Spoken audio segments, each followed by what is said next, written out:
Bristol Community College, Mathematics with Dan Avedikian, Math 060, Topics in Developmental Mathematics, Section 4.2, Problem 6.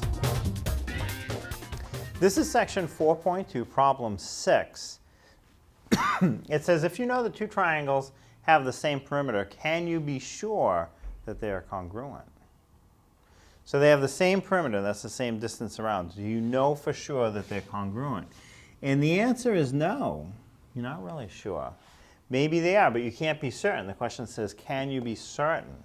So, for example, let's consider a triangle that has sides 3, 4, 5. The perimeter, or distance around, would be 3 plus 5 plus 4. 3 plus 5 plus 4 adds up to 12. Now, let's say you have another triangle where each side is 4. That could happen too. Look at what the perimeter would be for this second triangle.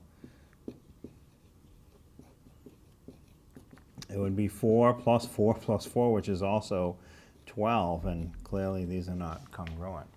So that's why, can you be certain they're congruent? No, you can't.